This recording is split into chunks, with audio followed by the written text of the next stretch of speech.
What's cooking, everybody? Welcome to Rock Hard Interviews. Tonight, we got some special shit for you. We're coming to you guys tonight with our boys in Nemesis MD. We've got lead guitarist Aaron Heath and my man Alex over there on the vocals. Boys, what's up? How you guys doing? Doing good. Hell yeah, man. So let's start off. Fucking tell us what's new. We know that you guys just recently dropped your new album. Was it an album or was it an EP? It was an EP. EP. So it was Shadow Demons, right? Yep. Yes. Yep. Hell yeah. So everybody, if you haven't checked that out yet, Shadow Demons, their brand new EP, shit's fucking fire. Go check that out. It's literally everywhere. Link will be in the description, so you can always click right there. So 2021 is coming to a close, so obviously there's not much more that can be done. So do you guys have anything planned for 2022 yet? Yeah, we sure do. We got a show in February 6th at Cafe 611 with let me think, Visceral Discourage, and then we have a show March 26th in Philly, but it's not. I'll talk more later about that. Word, hell yeah, dude. Philly. Your shit like froze and then like elongated what you were saying. So, like,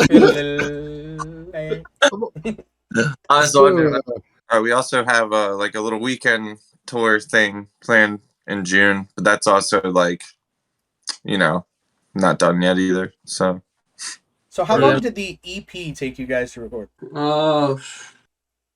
What, about a year?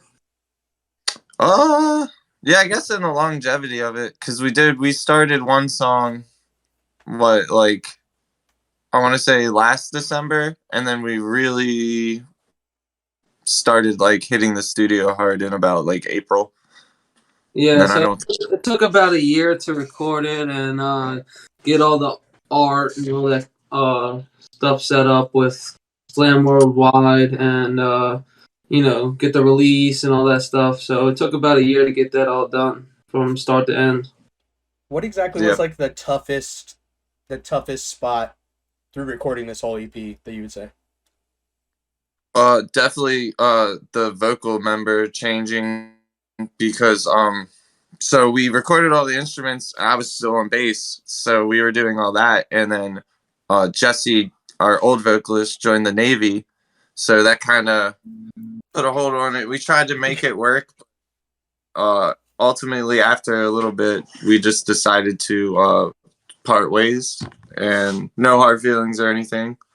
And then we tried one song, and we all decided we liked it, and we just kind of moved forward from there. So with the lineup changes and all that, like, so it's just you two right now, right?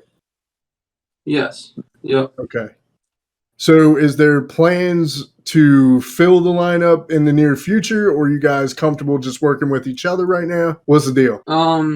I think we plan on filling up the lineup in the future at some point. If we find the right people that connect with us with our writing, honestly. But, people can play anything and they can show up and play shows. But with the writing, if they don't link with us, we don't really want them in the band. Like, no hard against them or anything. But, like, we have our own style and we want to stick to that. Oh, yeah, man.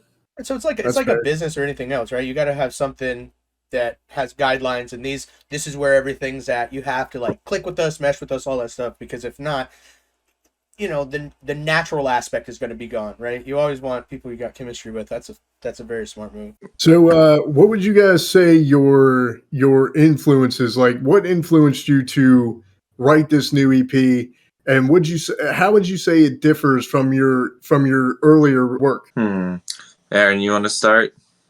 Yeah, so I used to be in a band called I Leviathan, and it was a little bit faster than original Nemesis. And then I got really into like Traders, Continent, Black Tongue, and then we kind of like slowed down a good bit. So with this album, I kind of combined,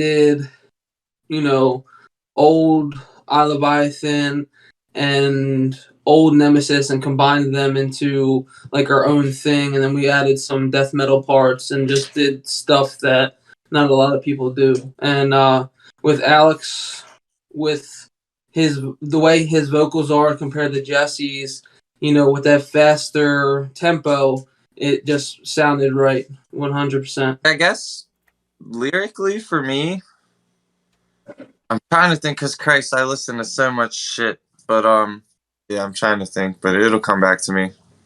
I'll randomly interrupt. No, it's good. So, Aaron, you started this band. When did you start this band? I started this band in 2015. It was pretty much the same thing as what me and Alex have going on with this new album. It was just me and the vocalist Jesse, and then Alex came in and started writing part 2 with us. And Alex was our first and our original bass player, and then he just stepped up to being our vocalist. And you're still playing bass, or? Well, I'm a guitar player. Okay, so you're playing bass as well? On my spare time. Okay, so in the music, like right now, like if you were to play a show, you would just hire somebody to play, or would you play? No. If I could, I would, but no. I hear you on that, man. We hired a bass player at our last show just to fill in and take that role from us. How long do you usually have to work with the people that you bring on a show? Like, do they catch it quick, or is it a bitch? The bass player that I had at the show, we practiced. I think he started practicing with us like that week. Wow. Oh man. Yeah. So the drummer that we use for the show, he learned the whole set in 2 weeks. And then the bass player came in towards the end of the last week, right before the show, and just picked it up. Yeah, shout out Malik. Yeah. That was the ripper. Yeah, that was the fastest timeline I ever seen anybody learn songs. Well, at least the whole set before. Right. So how long have you been playing guitar? I've been playing the guitar since I was 8 years old, maybe. What made you want to do it? I'm 29 now. Dimebag Darrell and Zach Wild made me want to do it. Nice, dude. Nice. Nice. Yes, sir.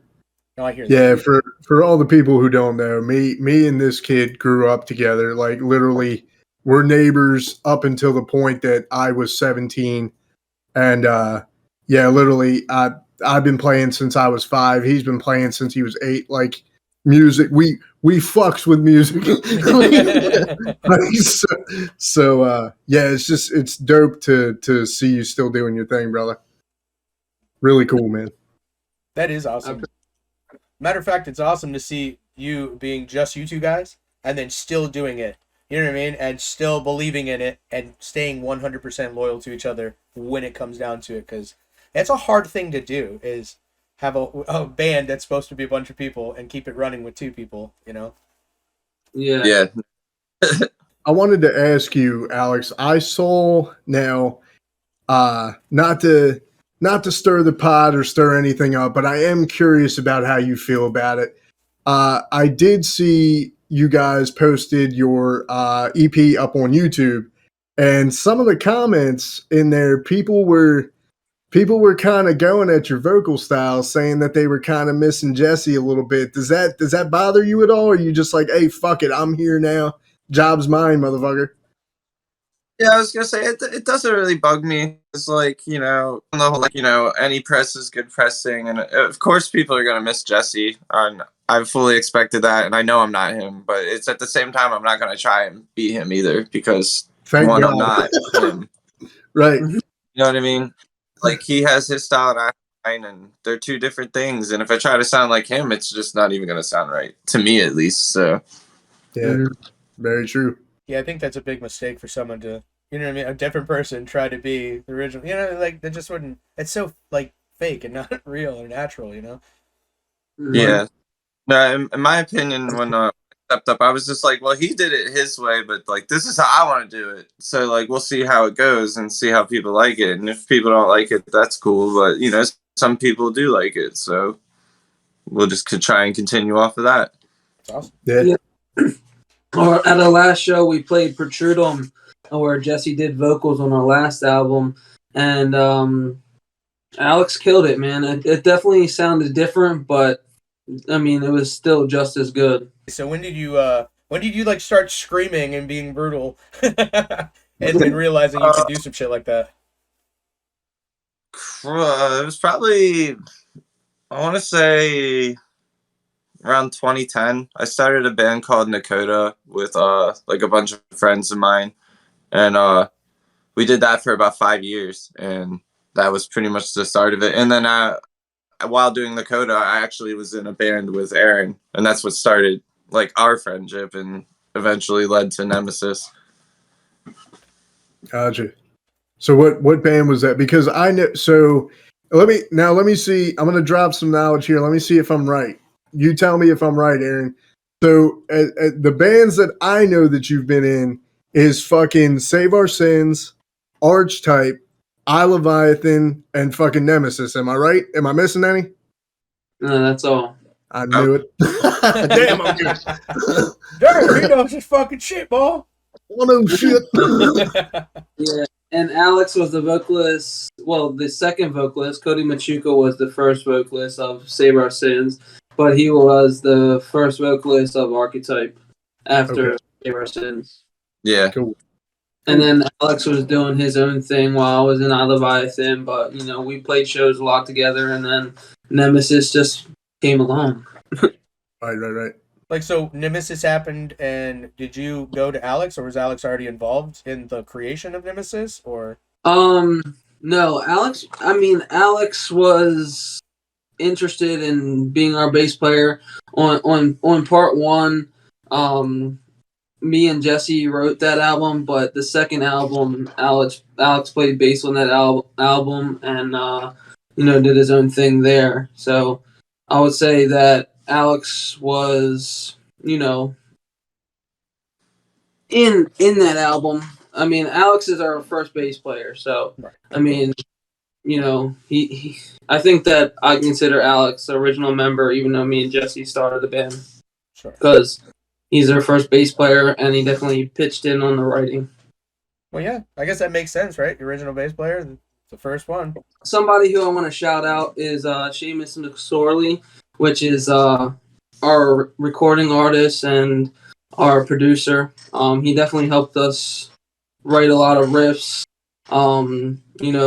Expanded what I wrote and in some areas, and just helped us guide our own view for a band. So even vocally, yeah, it was like he was always like there. We definitely like the writing process. Definitely always ended up being like me, him, and Aaron sitting in a room, each of us with a guitar, just like bouncing riffs off of each other and just building stuff like that. And lyrically, he wouldn't be afraid to be like, "Hey, why don't you try this way?" And as much as I'd hate him sometimes, eventually, you know what? You might be right. Yeah. No. Oh, yeah. He was definitely more than just a recording artist. He was definitely, I guess, our producer. And he started from our first track till now. Every single track that Nemesis released, Sheamus recorded, and he was a part of. So I guess he's part of the band too, but he never played a live show with us before. I mean, that's good too, to have someone that cares enough about what you're doing and the shit you're doing to tweak it and to try to make it sound as good as possible. I think that's fucking fire. Like, everyone you can have in your team that cares that much about your music is the best for your outcome, 100%. Do you find it easier to write with somebody? Like, because I know me 100%. I feel like I get more creative and more inspired when I have somebody who's on my level who is able to inspire me. Or do you like, just sitting down by yourselves and just seeing whatever happens? It's a mixed board. I definitely like to start a lot of my songs by myself, just get like some basic ideas down. But there's a lot of times where like even with my lyrics, there was a set of lyrics like I didn't want to do near death experience until Aaron had read the lyrics, because that song is about, you know, stuff that happened with him too. And you know, sometimes there's just like you hit that block where you're just like, I don't understand what to do here, and then like Aaron or Sheamus would be like, oh, we could just do this, and you're just like, why didn't I think of that? So it's like a mixed bag. It just depends.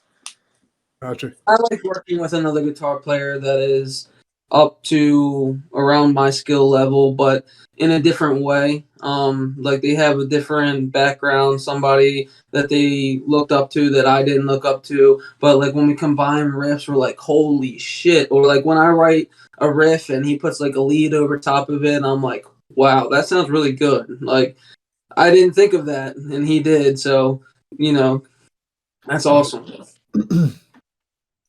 Nice. So has all the bands you've been in been like deathcore, or have there been differences of bands?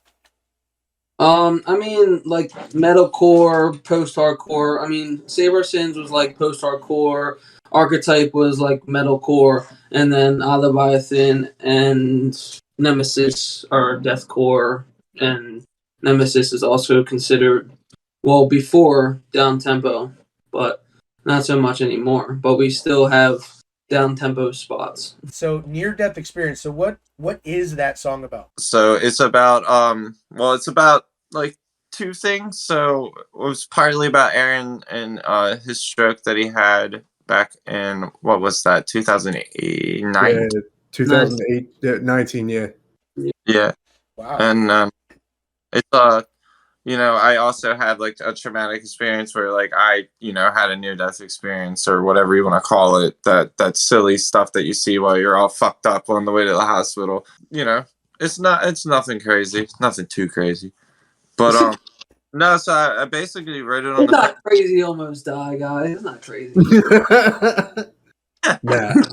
Aaron was show when it happened, and I had just happened to be on a hiatus from Nemesis, just like a personal thing. I needed a break, and so I was like, screw it, I'm gonna go check them out. Plus, Traders and like Victims was playing. I'm like, it's all around. It's a good show.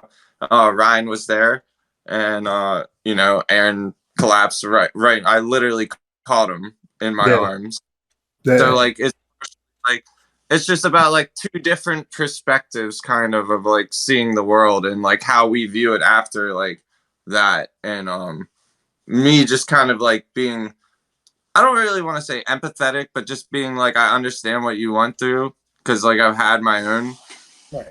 And just like how we view the world now after, like, because you know, it just makes you think different. Like once that happens, like the silly little things like that you want to like say spend your money on or spend your time doing, it's just everything changes after that, because you're just like, wow, all that stuff I worried about is very, you know, it's not that important actually, like, and I want or it like just makes when you you shake get yourself. pissed off at things. I used to get pissed off at a lot of things that weren't a big deal, and then after that it's like, what's the point? You know what I mean? Like, That's a very like, why would I get mad because you didn't, I don't know, give me my drink at the right time? I don't fucking know. But So you were like 26 or 27 when you had a stroke. I was 27. Yeah. I tried to throw him in the club, bro. So that's some insane shit right there. That's crazy. Well, I'm glad you're here with us, man. Like that's. So Yeah, what did the doctor say? Like, go ahead, Aaron. Yeah, I mean, they just said that I had a clot in the back of my head. It just came out of nowhere, and it was just the wrong time for me to be on stage. It wasn't because I was on stage or the lights or anything. It was just me being on stage at the wrong time, and they don't know where the clot came from and all that stuff. But they said that I'm missing a quarter of my brain right now, and the way that I'm speaking to you normal, I can move my right arm, my right leg. It's a miracle to a doctor. So I'm really thankful that I'm here and I can have this interview with you guys. dude, we're happy that you're here with us too, man. That's crazy, dude. Yeah, man, I felt good. I felt good when I was playing that show. I was drinking. I was having a good time. I was up on stage. You know, get Like in a the zone and then just gone. Just yeah, dude. Like playing honestly, wrote the song about. yeah. Literally, that's like the one of the two craziest parts of that night is one, it was something you told me, Aaron, before the show, before we played the first show back. You told me that because I asked you like, was it anything to do with the show, and you told me that your doctor told you that it doesn't matter, that you could have been doing anything that day and it would have still happened, like it was going to happen no matter what. And two, I think it's crazy that near death experience is the song that you played while you had the stroke, and we finally, like, it's a big full circle thing because we finally finished the song and like recorded it, and it's just like it's kind of crazy. Yeah, so I'm going to tell you guys a little story about the near-death experience. You know, we wrote that song. It was called Death Dealer. Yeah, And yeah. Jesse wrote the lyrics to that song because he was in the band at the time. And that's a song that I passed out to. And it was just, you know, it was weird that it was called Death Dealer. But, you know, after that song was just sitting up in the air. And I really wanted to use that song because of that experience, even though it was a tragic experience. But you know, then me and Alex wrote, you know, NDE, and we wrote a song about it to the song that I passed out to. So we changed the lyrics and everything and put it on the new album. Oh yeah, dude.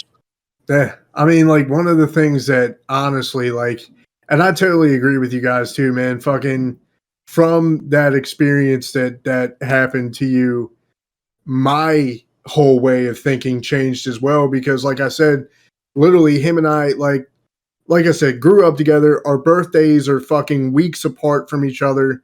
So fucking seeing one of my childhood best friends go down like that, and I'm literally the same age as this kid, it was like, holy shit. Like Dude, it really puts a perspective on just how fragile life can be.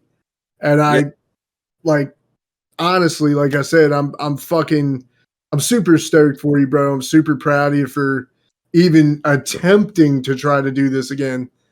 Fucking, it's cool, man. It's cool as shit. Yeah, bro. Like I was definitely having some serious anxiety hopping on that stage last time. I was having a conversation with Alex about it before I got up on stage, man.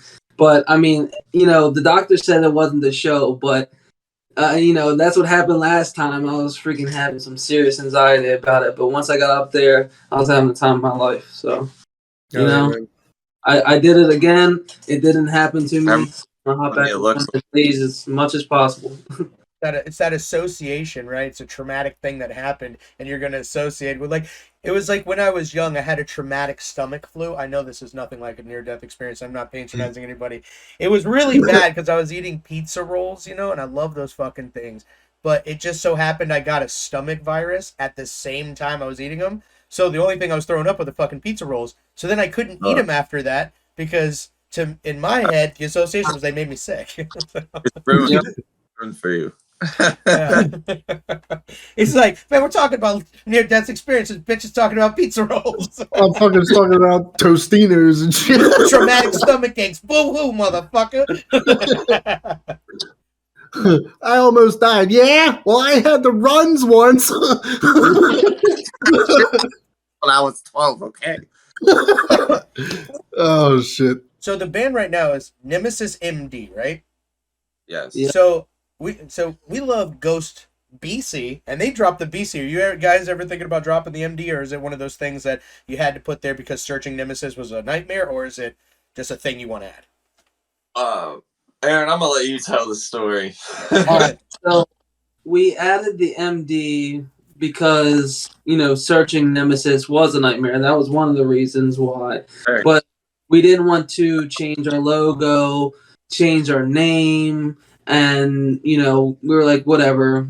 We're just going to give them the link when we post it and they'll find it like that.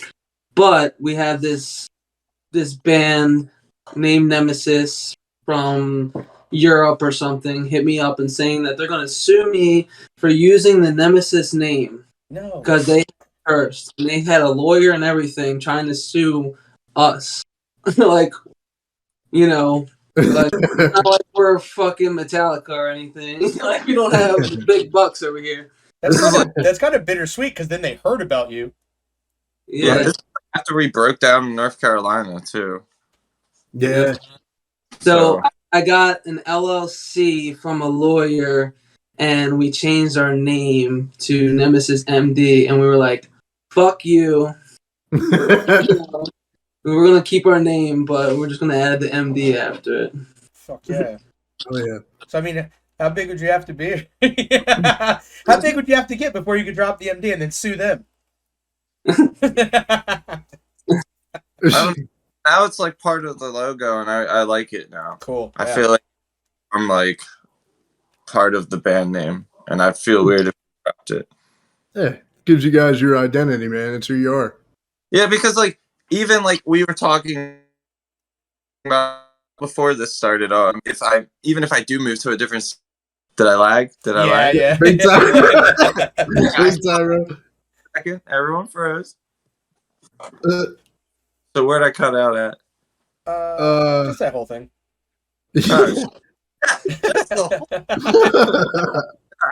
Like even if like I was saying before the interview started, like I move out of state or whatever, like I want to it's still where everything started. Like MD is like where I've been my whole life. No matter where I've gone, I always come back here. So like that's just a part of the name at this point for me. Yeah. Have you guys ever seen Miss March before? Yeah, the movie? March. Yeah, the movie. I love that fucking movie with the whitest kids you know. You know, horsedick.mpeg? Yeah, .mpeg, yeah. Yeah, so that's how you gotta say Nemesis. Nemesis MD. There you go. You know what? Fuck that shit. And then it like gives all your fans that are from Maryland and started with you in Maryland that connection. They're like, yeah, we're all from fucking Maryland, man. I'm curious to know, like what inspired you to music? Like what got you into metal? Who was the guy or guys that when you first heard them, it was like, all right, fuck it, this is my genre. This is this is my shit. Or woman, we don't, or woman, lady, person, The first metal video I ever saw was on shit, what's it called now? Whatever that Comcast like music shit was back in the day. Like that Music Choice or whatever. That the on-demand music videos. It was as the find, and like I was like, I don't even remember what made me click it. I was like, that sounds cool. Fuck it, I'll put it on. And then like my mind was just blown. I'm like, first time I've ever heard anyone scream, like outside of like maybe Linkin Park, but I never really considered that like screaming. Like I always knew that was like yelling, you know what I mean? And then there's Tim Lambesis just ripping it, and I'm just like sitting there like, I got into like metalcore and like Slipknot from then on out, and then I think it was like I saw Bring Me the Horizon for the first time when they were still doing like the Pray for Plagues and This Is What the Edge of Your Seat Was Made For shit, and I was just like, that's it, I'm fucking doing this shit. Like that's what I want to do. So that's dope. So it's fucking ironic as hell that you said As I Lay Dying, because two people now that we've talked to, two people now that we've talked to about As I Lay Dying have been like, yo, fucking love As I Lay Dying, but fucked him. It's like why? But like, dude, if that's what they want to stand for, like that's the whole thing. Like as Christians, you're supposed to forgive people. Like this man full on admitted that he made a fucked up mistake. Like, okay, people make mistakes, dude. Right. Yeah, maybe he did, try to get his wife killed, but like shit happens. Like, I mean, Jesse did what he did, and like shit happens. You move on from it. There's nothing that's going to be learned from just chastising someone, no matter what they do. I'd rather see someone admit to a mistake and move on, which he has like countlessly helped other charities for like victims of abuse and stuff like that since on. And like, yeah, it might be a show, but at least he's doing something about it. He's putting his money to a good use, and we'll see what the future holds. But I mean, me personally, I think that new album rips. Like, I'm not even gonna hate. I can't hate. It's freaking it's great. It's great. Like, I've had arguments with friends about it, but it's just like, dude, like, it is what it is. We can agree to disagree. you don't have to like him. I'm not forcing Tim Lambesis on you, but that's the guy that, like, you know, I've been looking at since I was like a 12-year-old. So, like, what do you want me to do? Like, I 100% agree with you, and what I was saying, we were actually talking about it on another episode. I believe it was the podcast we talked about it Yeah. for the first time, Yep. and we were both like, "Hey, look, man, I've made really bad mistakes in my life too, right? And I'm a completely different person from then, you know." Yeah. And I felt like, you know, being sorry, not just like making a YouTube apology video, but being sorry, understanding, taking responsibility, saying I was fucked up, that was super wrong. You don't have to forgive me, you know, but at least, you know, at least he fessed up to it. You know what I mean? He fessed up to it, and he's tried to be different. And I think everyone has bad spots, and Exactly. And like me not, I guess, standing up for him, it's not saying like, oh, I condone people that want to kill their wives or beat the shit out of women. Like, totally no, not saying that. right. I condone people realizing that they need to change their lives and like not chastise that person, because they're not going to change if they're still getting shit on for every little thing they do. Like, Right. that's sadly kind of the world we live in at this fucking point. Like, I think there's a couple mistakes we all can agree that are like unforgivable. Like, there's Dialogue, what, Tim Lambesis killed his wife? That's a whole different story. whole different Like, story, right? Right. my man just had like a roid rage moment, from what I understand. Like, Yeah. can't say, but As I No, Lay we won't. Dying changed a lot for me too, man. Like, just in general, when I first heard them, I was really blown away. Like, I was really into As I Lay Dying, and then I got to see them live before all that shit happened. That was a great concert, you know, with Slipknot. So yeah, I agree with you on that, man, for real. But yeah, no, we had to get your take on it because it's been hilarious, because it's come up every single time we've had someone on the show, and it's been the same thing every time. It's like, Tim ain't had to do that. It's just, nah. But All right, Aaron, what's up with you, brother? Who was the first guy or girl or person? I mean, the first people that got me into metal, like first bands, was Black Sabbath, Ozzy, Metallica. Just because my mom was into them, my dad was into them. Me and you, me and Ryan were into them a lot, and Yeah. fucking trying to play their songs every day. Trying. And then like Rob Zombie and Slipknot and you know, As I Lay Dying. Yeah, like they just started playing with heavier bands like The Devil Wear Prada, August Burns Red, and then Acacia.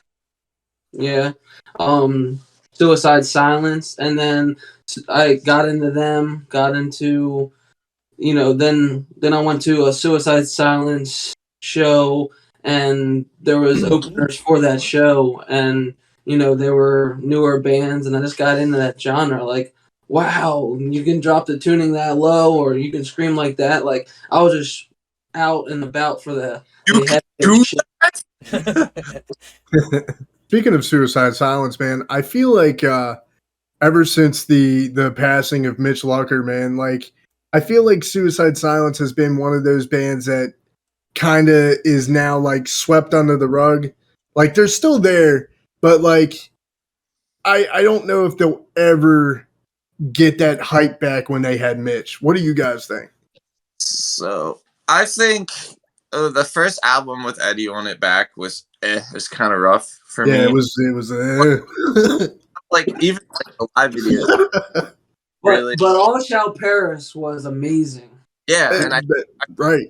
like kind of turned Suicide Silence into his own thing. Like he really looks comfortable now, like with this next album and everything, and like he looks like he's like super into it, and like yeah, I kind of am vibing it now. Like I still not really into that first album with him, and it's obviously like, and he's even said that he's not gonna try and fill Mitch's shoes, but like I think if I like gave him another shot, honestly, I probably wouldn't like hate it as much as I did, just for the fact that he wasn't Mitch. But like, you know, now that like the dust has kind of settled on that per se, I think it's a little easier to like be like, oh, you know, the guy from Austral Paris is also ripping it in Suicide Silence.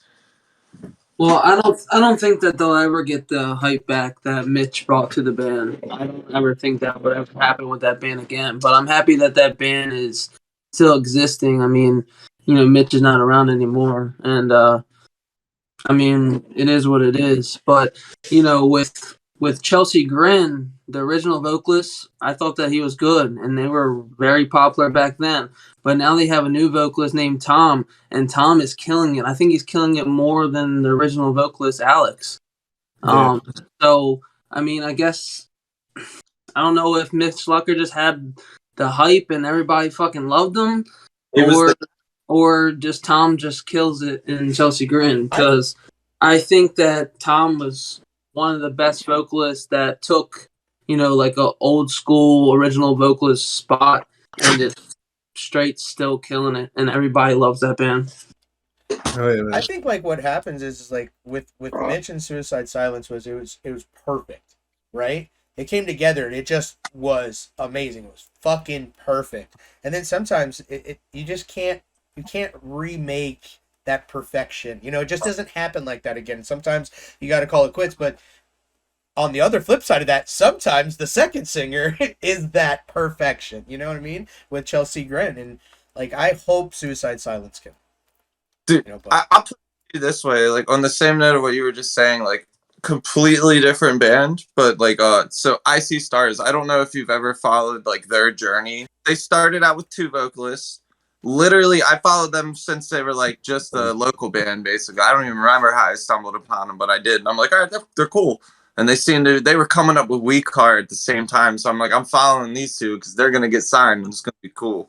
But they had the original vocalist, I forget his name, but the white guy. And then they dropped the EP. But they dropped the EP and it was Devin, and next thing you know, it's this other kid. And I'm like, what the fuck's going on here? And then they dropped the second album and it's the original vocalist. And I'm sitting there like, what the fuck? And then coast for a little bit with that. And they dropped their latest album, which I personally think is like their best thing. And they just straight up kicked out the second vocalist, and it's the singer doing the screaming and the singing. And I'm like, dude, you've had this potential the whole time, and it's just crazy to me that you finally, I guess, figured it out, that you're like, I don't even need this other guy. And it was just like, that's kind of crazy just to like watch that evolution over time of like teeter-tottering, and sometimes it works and sometimes it doesn't, and sometimes you like it and sometimes you hate it. And I just think it's like interesting to watch that happen sometimes, especially with like the Chelsea Grin, like Aaron was saying. Like it's crazy to see how much just like that vocal change, and now they're just boom, they're huge again. And it's like kind of neat to like see them come back into like the light. so what's on the checklist? What's on the milestones? What's next for Nemesis MD? Definitely some more merch. We definitely need some more of that. For sure. And we're about to go on a tour in June, right? Yeah, June. Hopefully with Silent on Fifth Street, but like I said, we're still ironing out the details with that. So don't quote me. Right. Don't hurt me, Zach. So if the tour happens, is it out of Maryland or is it a tour in Maryland? No, it's out of there. Okay. But I'm not. We're just not sure of the dates and locations at this time. Okay. That's awesome. That's really big shit. Cool. I take it you're gonna find people to play live for that tour, right? Either or like we have before. We'll make it work either way. Hopefully permanent members, but if we have to, we'll find people, friends, people that want to play. Maybe you'll find some people and they'll turn out to be your permanent members. That would be fucking dope, right? Yeah. I mean, that's what we're hoping for, but Right. So what should people check out right now? What is the main focal point you want everyone to rush and look at right now when it comes to your band? I don't know. I kind of hit a lot of topics on this EP and the 5 songs we did. I got a song about my real father. I've never met my real father, and I've never I hit 30 and I finally was like, this is what I would say if I ever met this guy. This is what I would say. So I got a song that people like that are in similar predicaments could relate to. With that, we have near-death experience. So like, if anyone's ever gone through something like that, like Roadkill is just about kind of feeling used up or being in like a toxic relationship kind of deal. It's just kind of like full spectrum. And then what Deadbeat is the dad song, but it's also like a song where I remember Aaron saying it to me. We just had that, wanted to like have that we're not dead point, which is why I say like, I died, but I'm not dead. It's kind of like a dual thing there. Like I'm yelling it to my dad, but we're kind of yelling it as a band. Like, hey, it's been a minute, but we're not dead yet. Like, don't give up on us. So it's kind of like, just check out the EP. It's 20 minutes long. Just bang your head to it. Fuck yeah, and they can find it where? Where can everyone find it? Stuff? All major streaming platforms like Spotify, Apple Music. It's on well, it's not on YouTube, so I was about to lie. But everything from Tidal. Did I lag out again? A little bit, but it's fine. A little bit. You're good. You're good. Oh, whatever. I'll deal with the derby faces. No, you're good. You're good. It was just it was more of an audio lag than anything, but it's all good. The single and all our old music for the most part, I believe, is on YouTube, and the new single is. Awesome. Yeah, and we'll have the links in the description, so you can also find it here, and you can check them out.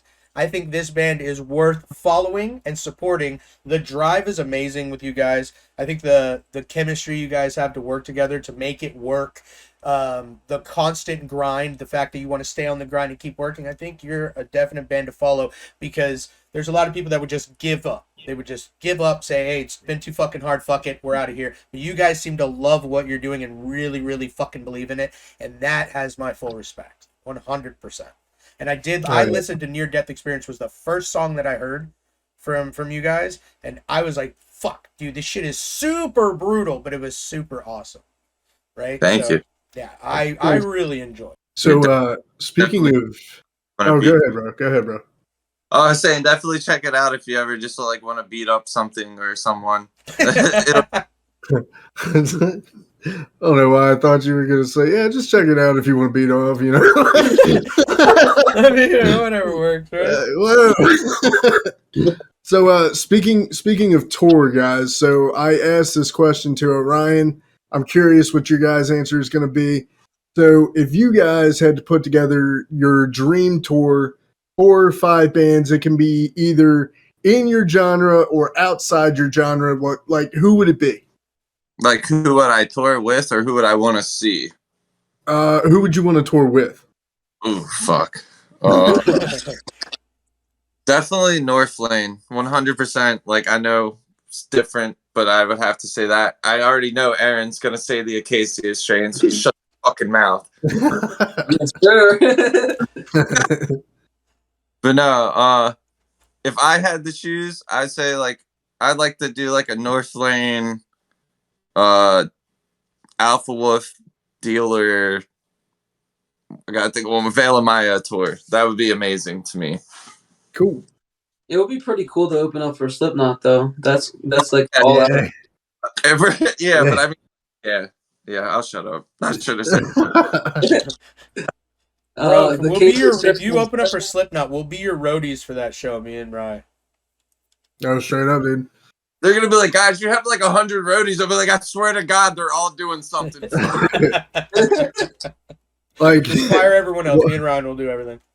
While we're carrying equipment, like, hey, by the way, if we happen to start talking to Corey, just mind your fucking business. They're like, sir, you can't be back here. No one's fucking talking to you. But I think this is going to be a good time to close it out. I think we've hit a lot of topics. It's been very interesting and informative. I think it's really dope to hear about what drove the songs, what got you here. There's a lot of thought behind everything that you guys are doing, and that's fan-fucking-tastic, because there's something for everybody to connect to. 100%. I appreciate it, man. All right, everybody. This has been Rock Hard Interviews. Thank you so much for tuning in. We really appreciate everything that you do. Make sure to smash that like button. Subscribe to the channel if you haven't already. Hit post notifications so you never miss out on an upload, live stream, or whatever the fuck that we're doing. And if you guys enjoyed the interview, make sure you let us know in the comments below. Make sure to show some love to Nemesis MD. It goes without saying, man, these guys definitely deserve your love and support. Very inspirational, and it's dope as shit to see these guys going. Basically, there's no stopping them. And why the fuck would they at this point, right? So, hey guys, let us know if there's anything else, any closing remarks, anything else you want to say to the fans, man? What you got? Nothing much besides thanks for sticking with us through all the bullshit and the mud. Now we're coming out of it, and hopefully it's a good ride with y'all. Yep, I accept all fans like family. No, yeah, bro. Fuck yeah, we All right. want to have Nemesis back on the show, but we'll wait till you guys we'll say after tour, and we'll get some stories, and we'll talk about all your tours and shit. If you guys would like to come back on, we would love to have you. 100%. Yo, Alex, before you leave, hit him with a growl real quick, brother. Nah, I'm too sick. I just got Oh. Oh, yeah, Aaron, hit him with a fucking growl. Nah, I can't. Right? What time is it? It's cool. You gotta come to the shows to hear the growl. All right. Oh, my Fuck man. yeah, hit him with that shit. Come to the show for the Fucking- growl. Fucking Hollywood fucking ficus back here. All right, everybody. Peace. See ya. All right.